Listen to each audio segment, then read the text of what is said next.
system skills, which includes the proper explanation with some examples, should be reached to the.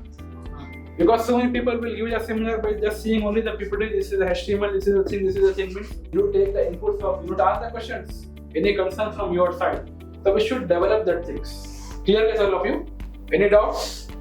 So shall we start the session? All of you are ready? Yes, sir. Then coming to ordinal data means simply order. First comes 1, 2, good, average, average, bad, which is in the form of sequence proper order. So that is the ordinal data. So simply this is the difference of the data. So qualitative and quantitative. Qualitative means which defines the characters. Quantitative means which defines the numbering. That's simple. Again, qualitative differentiate into two parts. That is the nominal data, ordinal data. So nominal means which is not in proper order.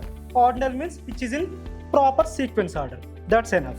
In beginning, we will be having some data regarding any kind of thing, like whether any personality of any institute or any kind of, we will be having certain data regarding anything. So in the supervised learning, we will be having the data in kind of categorized way. He said about linear regression. I'll be continuing with the logistic regression. Basically, what is logistic regression? It is nothing but the machine learning algorithm which is used for binary classification of tasks. That is, the probabilities of tasks. It can be yes, no, or pass or fail, something like that.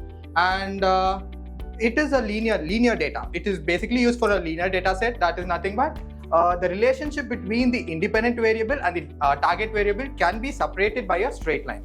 And yeah, logistic regression can also be used for non-linear data sets, but by applying certain polynomial terms and kernel methods, like for simple data sets. In SQL, the integer, float, char, varchar, date, and everything. For numbers, values, we use integer. For decimal values, suppose height or weight, we use float. And some character, we have fixed name. If there is any null values, any mistaken, some pattern mistakes, typo mistakes, first we need to clean those data. If there is any duplicates, we can remove those duplicates. And in that customer table, I had customer ID. It is integer and it is a primary key. Why we are using primary key? What is the meaning of primary key?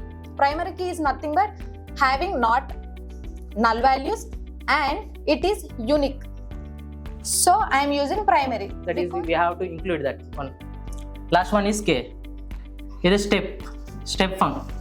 Is also is not mandatory. By default, it is a 1.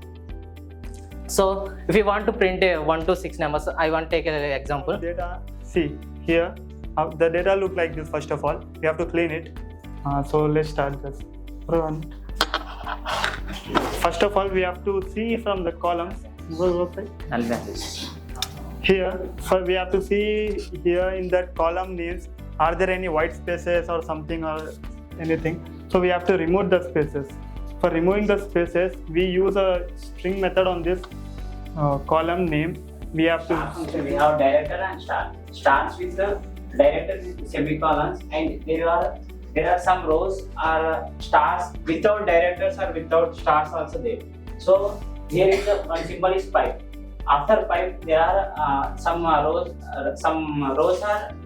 If the condition is true, it will go to the here, and if condition will be false,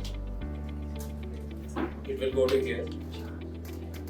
Means the value of one variable increases, the value of other variables also increases. Here we are seeing the dark color. That means it has, this value has a stronger correlation. Now we can see another function, another analysis box plot. Here the box plot can be displayed between the two numeric values. We can see box plot as a category and it between the categorical data and the values data. Now you can see here box plots, different types of box plot. Here we can find the between on it. Suppose we have a data set on sales transaction. What data analytics do on might involve in is like to analyzing sales and trends over time, identifying correlation between the sales and the marketing campaigns, and predicting the future and the base and the history on it. And the DML command. DML is nothing but data manipulation language. So we have to we use these subcommands to manipulate the data. So by using the sub commands. Insert. To insert is nothing but inserting the data into the tables by using this insert command, sub command. So update is nothing.